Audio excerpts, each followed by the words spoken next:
నమస్తే అమ్మా. నమస్తే అమ్మా. అమ్మ, పిల్లలు చిన్న పిల్లలు మైల్ స్టోన్స్ని దాటాలని కోరుకుంటాం కదా, లెక్క పెట్టుకుంటాం. అట్లానే ప్రతి స్త్రీకి కూడా కొన్ని మైల్ స్టోన్స్ ఉంటాయి. మెచ్యూర్ అవ్వటం, పెళ్లి చేసుకోవటం, తర్వాత డెలివరీ అవ్వటం, ఆ తర్వాత మెనోపాజ్. ప్రతిదాన్ని యాక్సెప్ట్ చేయాలి. ఒక్కొక్కటి కొంచెం సంతోషాన్ని ఇస్తే కొన్ని మన శరీరాన్ని బాధిస్తూ ఉంటాయి. వాటిలో మెనోపాజ్ ఒకటి కదమ్మా.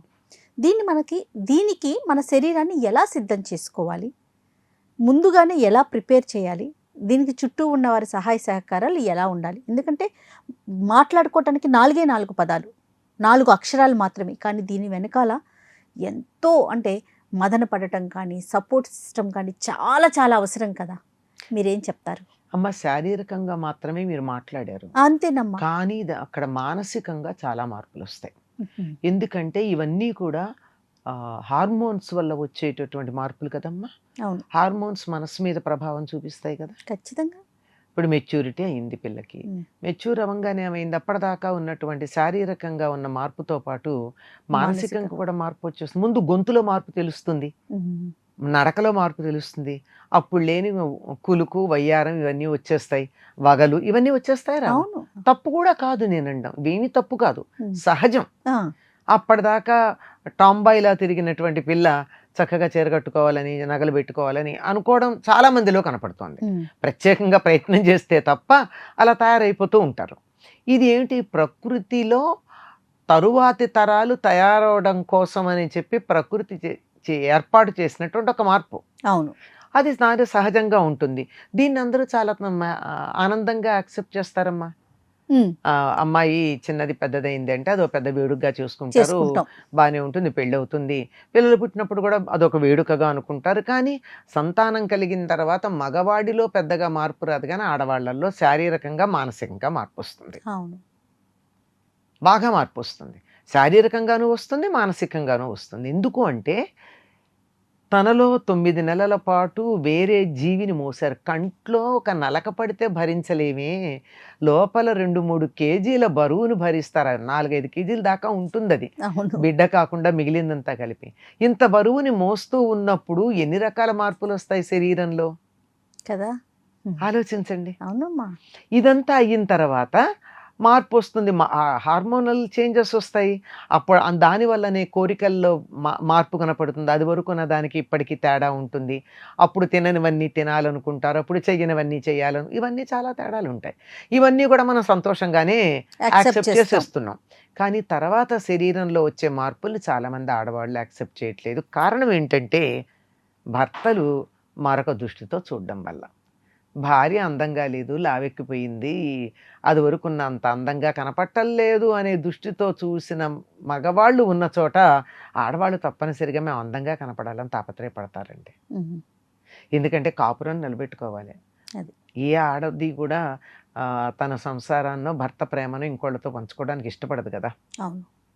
అంచేత అక్కడ చాలా ఘర్షణ ఉంటుంది, మామూలు ఘర్షణ కాదు, చాలా ఘర్షణ ఉంటుంది. అక్కడ ఇంకా ఇబ్బందికరం ఏమిటంటే అటెన్షన్ బిడ్డ మీద చూపించేటప్పటికి భర్త కొద్దిగా ఇరిటేట్ అవుతూ ఉంటాడు, తన మీద పూర్వం అంత అటెన్షన్ లేదని. రెండింటిని బ్యాలెన్స్ చేయడం చాలా కష్టం. కామేశ్వర ప్రేమరత్నమణి ప్రతిపణస్తనే అని అమ్మవారి గురించి చెప్పింది. కామేశ్వరుడు 1 యూనిట్ ప్రేమ తనకిస్తే తను 2 యూనిట్లు ఇవ్వాల్సి వచ్చిందట అమ్మవారు. ఎందుకు అంటే అదే స్తనాలు అని వర్ణన చేశారని చెప్తారు. ఎందుకో తెలుసా, ఒకటి బిడ్డకి పోషణ, మరొకటి తన అటెన్షన్ కోరుకుంటూ ఉండి ఇంతకు ముందున్న ప్రేమ లాంటి ప్రేమే చూపించాలనుకున్నప్పుడు తనలో ఉన్న ప్రేమని రెట్టింపు చేసుకుంటే తప్ప ఇటు బిడ్డకి అటు భర్తకి సమానంగా ఇవ్వలేదు స్త్రీ. ఆ తల్లికే తప్పలేదు అది కదా, ఆవిడ సిద్ధపడింది, అందుకే రెట్టింపు చేసుకుంది. అందుకే ఆ విధంగా ఇది ప్రతి స్త్రీ జీవితంలోనూ ఉంటుంది. ఇక తర్వాత అలవాటు పడిపోతారు, 2-3 అవన్నీ పెద్ద సమస్య ఉండదు. కానీ శారీరకంగా జవసత్వాలు జాగ్రత్త తీసుకోకపోతే తగ్గిపోయే ప్రమాదం ఉంది. కానీ చాలామంది ఆడవాళ్ళు నిర్లక్ష్యం చేస్తారు. ఇప్పటికీ పిల్లల సంగతి చూసుకుంటే చాలా అనుకుంటారే తప్ప తన ఆరోగ్యం చూసుకోవాలన్న మాట గురించి ఆలోచించరు. ఇదంతా కూడా అంత పెద్ద గుర్తింపు లేకుండా నడిచిపోయే, చాప కింద నీళ్ళల్లాగా నడిచిపోయే వ్యవహారం. అవును. కానీ మెనోపాజల్ టైంకి వచ్చేప్పటికి వస్తుంది చాలా ప్రాబ్లం. సరిగ్గా వీళ్ళకి మెనోపాజ్ వస్తుంది. అది కూడా పెద్ద డిస్టర్బెన్సే కదా మానసికంగా. చాలా చాలా డిస్టర్బెన్స్ ఉంది. ఎందుకంటే హార్మోనల్ చేంజ్, అవును. Major change. ఇదే సమయానికి సాధారణంగా పూర్వకాలం అయితే కోడళ్ళు వచ్చి ఉండేవారు. కరెక్ట్. తర్వాత ఇదే సమయానికి అత్తగారుల సాధింపులు కొంచెం తగ్గి ఉండేవి. వీళ్ళకు 40-45 ఏళ్ళు వచ్చేప్పటికి అత్తగారులు మరీ సాధించే స్థితిలో ఉండరు, కాస్త వాళ్ళు పెద్దవాళ్ళు అయిపోతారు. ఇప్పుడు మేం పెద్దవాళ్ళం అయ్యామన్నటువంటి అత్తగారు తన మీద చూపించిన దాష్టీకం ఏదైతే ఉందో అది తాను కూడా చూపించాలని ఎక్కువ మంది అందరూ ఉంటారని చెప్పట్లే, జనరల్గా మనం చెప్పేది ఉంటారు. దాంతో కోడలు కొడుకు సరదాగా తిరుగుతూ ఉంటే వీళ్ళు చూడలేరు, తను తిరిగిన సంగతి మర్చిపోతారు. అదే వీళ్ళు తిరుగుతూ ఉంటే చూడలేరు. దీంతో ఈ హార్మోనల్ డిస్టర్బెన్సు, కుటుంబం యొక్క దాంట్లో ఉన్నటువంటి మార్పులు, కొడుకు కోడలే కాదండి, కూతురు అల్లుడు తిరిగితే చూడలేని వాళ్ళని కూడా చూస్తున్నాను నేను. అంతేకాదు పక్కింటి వాళ్ళు హ్యాపీగా తిరుగుతూ ఉంటే కూడా అయ్యో నాకు ఇది లేదే అని, నేను ముసల్దాన్ని అయిపోయానే అని బాధపడేటటువంటి ప్రౌఢ స్త్రీలని, అంటే ప్రౌఢ వయసులో ఉన్న స్త్రీలు కనపడుతూ ఉంటారు. ఇంకా వాళ్ళకి మెనోపాజ్ని మేము అధిగమించి still we want to get our periods regularly అని దానికోసం ట్రీట్మెంట్ తీసుకున్నటువంటి పేర్లు చెప్పడం దేనికి లేని మా పెద్ద పెద్ద వాళ్ళు ఉన్నారు. మా ఆడతనం తగ్గిపోతుంది కనుక మేము మళ్ళీ అలాగే ఉండాలి అనుకుని ట్రీట్మెంట్ తీసుకున్నటువంటి వాళ్ళు. సో ఇలాంటి పరిస్థితులని, ప్రకృతిని ఎందుకు ఎదిరించాలో నాకు అర్థం కాదు. నువ్వు చిన్నపిల్లగా ఉన్న దగ్గర నుంచి మెచ్యూరిటీ వచ్చి పెళ్లి చేసుకుని తల్లి అయ్యే వరకు నువ్వు హ్యాపీగా మార్పును అంగీకరించావు కదా. అవును. మరి ఇప్పుడు ఎందుకు అంగీకరించు? నాకు ఈ పని అయిపోయింది, ఇప్పుడు I will start my second innings అని ఎందుకు ఆలోచించట్లా? ఎందుకంటే ఇక్కడికే వీళ్ళ ఆలోచన ఆగిపోయింది. కొంచెం ముందుకు వికసించాలి, ఇంకొంచెం సాగాలి. ఇది కాదు జీవిత పరమార్థం. ఇది జీవితంలో ఒక భాగం, ప్రధానమైన భాగమే, కాదనడానికి వీల్లేదు, ముఖ్యమైనదే. కానీ ఇది కాక కూడా ఉంది అన్న సంగతి మర్చిపోకూడదు. అందుకని దాన్ని చాలా హాయిగా సంతోషంగా యాక్సెప్ట్ చేయగలగాలి. అదే చెప్తూ ఉంటారు, గ్రేస్ఫుల్ గ్రేయింగ్ అని ఒక పదం వాడతారు ఇంగ్లీష్లో. You gracefully. ఏమైంది? జుట్టు తెల్లబడుతుంది అంతేనా? కళ్ళదోడుస్తుంది అంతేనా? ఉండని అందులో అందం లేదా? అందులో కూడా అందం ఉంది కదా, అలాగే అందంగా కనపడచ్చుగా. నీ అందం భౌతిక శరీరంతో కాదు వచ్చేది, ఇక్కడి నుంచి రావాలి, ఆత్మ సౌందర్యంతో రావాలి. నీ ప్రవర్తన వల్ల నీ జుట్టు నల్లగా ఉందా, నీ కళ్ళదోడొచ్చిందా, నువ్వు అందంగా ఉన్నావా, నీ చర్మం ముడతలు పడిందా, పూర్వం ఉన్నంత కాంతి లేదా, నీ పెదవులు ఎర్రగా ఉన్నాయా లేదా, ఇవెవరూ చూడరు.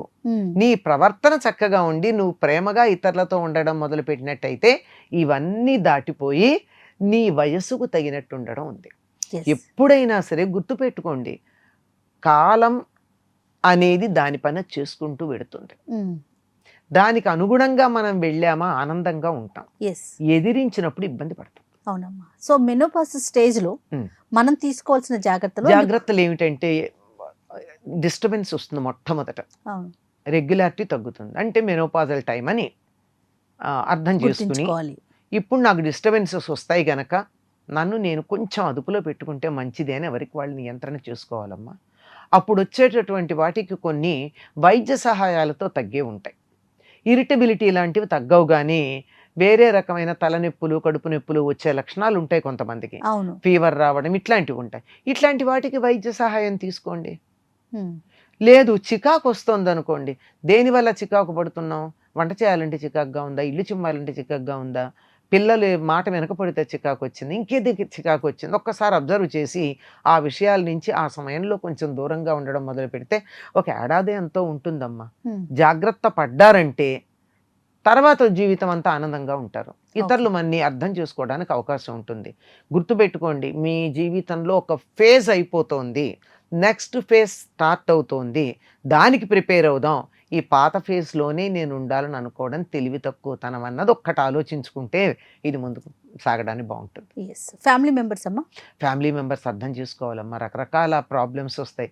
First of all heart flushes అంటారు, తలనొప్పులు అంటారు, చికాకులు అంటారు, చెయ్యలేకపోవడం అంటారు, కొంతమందికి డిప్రెషన్స్ వస్తాయి.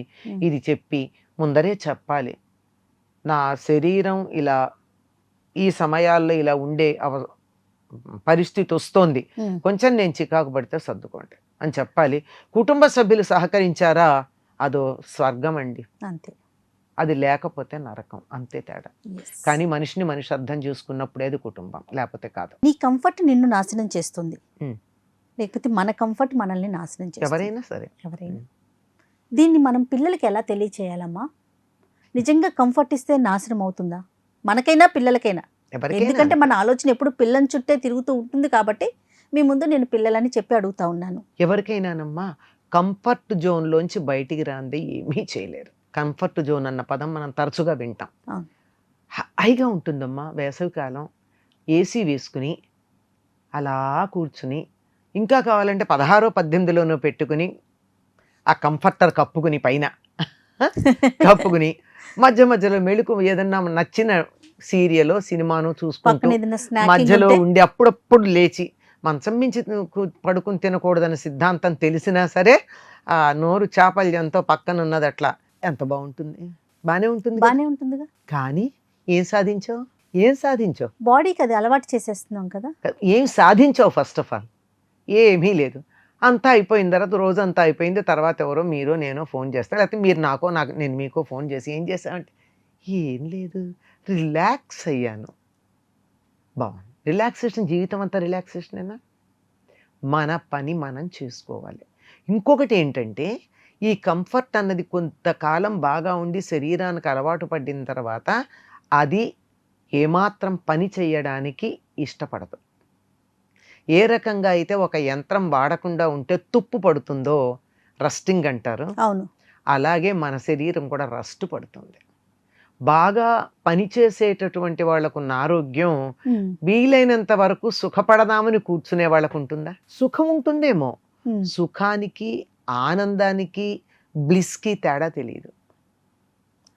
సుఖం వేరు, ఆనందం వేరు, ఎంజాయ్మెంట్ వేరు, హ్యాపీనెస్ వేరు. నీ కంఫర్ట్ జోన్లో నువ్వు ఉన్నావు, నీకు ఇందులో ఎంజాయ్మెంట్ ఏముంది? యు ఆర్ జస్ట్ కంఫర్టబుల్, అంతే. Comfort is not permanent. Summer గనక నువ్వు ఇలా పడుకుంటే నీకు కంఫర్ట్గా ఉంది, సుఖం. అదే శీతాకాలం కంఫర్ట్ ఉంటుందా? ఇదే ఉండదు. 18 నీకు కంఫర్ట్ కాదు శీతాకాలం, అప్పుడు పెంచుతావా లేదా? ఇప్పుడు చల్లని నీళ్లు తాగడం కంఫర్ట్, చల్లని నీళ్ళు ఇస్తే బాబోయ్ వద్దంటాం. ఇప్పుడు వేడి నీళ్లు మనకి ఇష్టం లేదు, చల్ల నీళ్లు పోసుకుంటాం. అప్పుడు వేడి నీళ్లు, శీతాకాలంలో వేడి నీళ్లు కంఫర్ట్. అంచేత comfort is always dependent on the situation. Enjoyment is mental, happiness is our original nature. సహజ స్వభావం ఆనందం. అవునమ్మా. మానసికంగా సంతోషపడడం అనేది ఏదైతే ఉందో అది ఎంజాయ్మెంట్. భౌతికంగా కాస్త బాగుందనిపించేది కంఫర్ట్. కంఫర్ట్లోంచి బయటకు వస్తే తప్ప ఎంజాయ్మెంట్ ఉండదు. ఎంజాయ్మెంట్ నీకు నిరంతరం ఉంటే తప్ప హ్యాపీనెస్ ఉండదు. ఈ కంఫర్ట్ జోన్లో ఏం జరుగుతుందంటే చాలా హ్యాపీ హార్మోన్స్ రావు. శరీరంలో డోపమైన్ రావాలంటే శరీరం కదలించాలి కదా, ఖచ్చితంగా. నువ్వు అక్కడి నుంచి లేచి అంత హాయిగా పడుకున్న తర్వాత లేస్తే ఏం చేస్తావు? ఒళ్ళు విరుచుకుంటావు, ఇలా తిరుగుతావు, అలా ఏదో చేస్తే కదా నీ శరీరం నీ స్వాధీనం అయ్యేది. అంటే ఒక 0.0001 ఎంతో ఉంటుందే అంత డోపమైన్కి నువ్వు కాస్త కదులుతున్నావు, అంతే. కానీ నిరంతరం అదే ఉంటే ఎలా ఉంటుంది? లేడి పిల్లలాగా చెంగున గంతులేమా? ఎవరినన్నా చూస్తే మనకు కూడా ఆనందంగా అనిపించదా? లేడి పిల్లలాగా చెంగున చురుగ్గా పరిగెడుతూ ఉన్న వాళ్ళని చూస్తే ఆహా ఎంత బాగా పరిగెడుతున్నారని అనిపించదా? ఇది నేను భౌతికంగా చెప్పేటటువంటి వాతావరణంలో అక్కడ ఇక్కడ తిరుగుతూ పరిగెట్టడం గురించి కాదు. అన్ని విషయాల్లో కూడా, చదువు కావచ్చు, పని కావచ్చు, మనం అనుకున్నటువంటి టార్గెట్స్ని రీచ్ అవ్వడానికి కావాల్సినటువంటి శ్రమ కావచ్చు, వీటన్నిటిలో కూడా ఈ చురుకుదనం కావాలంటే ఇలా కూర్చుంటే జజ్జుగా ఉంటారు. దీనికే మన వాళ్ళు చెప్తారు, బబ్బుని చదివితే చదువు కూడా బబ్బు ఉంటుంది అని ఒక మాట అన్నారు. పడుకుని చదవద్దని చెప్పడానికి కారణం అదే. ఏ పనైనా పడుకుని చేస్తే పడుకున్నది రిలాక్సేషన్ కోసం, అంతే. ఈ రిలాక్సేషన్ కంఫర్ట్ వల్ల వచ్చేది రిలాక్సేషన్ తప్ప జీవితంలో మరేమీ సాధించలేరు. ఎవరైతే కంఫర్ట్ జోన్లో ఉన్నారో that is the end of their journey. ఒక 40-45 అలా వచ్చాక ఇంకెన్నాళ్ళు పని చేస్తామండి, చాలా కాలం చేసాము, జీవితాన్ని అలా కూర్చొని సుఖపడదాం అనుకో, దే బికమ్ సెనైల్, వెజిటబుల్స్ లాగా తయారైపోతారు. నేను చాలా మందిని చూశాను, రిటైర్ అయ్యే వరకు బాగానే ఉంటారు, రిటైర్ అయిన 2 నెలలో 3 నెలలకో చూస్తే ఒక 10 ఏళ్ళు మీద పడ్డట్టు కనపడతారు. అవునమ్మా, ఎందుకని వాళ్ళకి ఇది లేదు, ఒక లక్ష్యం లేదు, ఏం చేయాలన్నది లేదు, ఏం చేయాలి కూర్చుందాం అనుకుంటారు, కూర్చుంటే అంతే సంగతి. అంటే ఎట్లా ఫీల్ అవుతారు అనుకుంటారంటే, నేను పని ఉన్నన్ని రోజులు వర్క్ చేశాం కదా, ఇప్పుడు రిలాక్స్ అవుదాం అనుకుంటారంటారా? అంతే. దానివల్ల ఏమవుతుందంటే టార్గెట్ లేదమ్మా. ఇప్పుడు వర్కింగ్ డేస్ లో ఏం చేస్తారు, నిద్ర లేవగానే 10ంటికో 11ంటికో టార్గెట్ ఉంటుంది, ఫలానా టైంకి వెళ్ళాలి, దానికోసం చకచక పనులన్నీ చేసుకుంటారు. ఇప్పుడు వెళ్ళక్కర్లేదు, నిదానంగా చేస్తారు. అంతేందుకు సండేనో హాలిడేనో మనం అంతే కదా, అంతే ఉంటాం, అంతే చేస్తాం. వారానికి ఒకసారి అట్లా ఉంటే పర్వాలేదు, కానీ ఇంకా ఒక నెల రోజులు వరుసగా అట్లా ఉంటే ఏమైపోతుంది. దీనికి ఎక్స్పెరిమెంట్ కూడా చేస్తారు పిల్లలకి.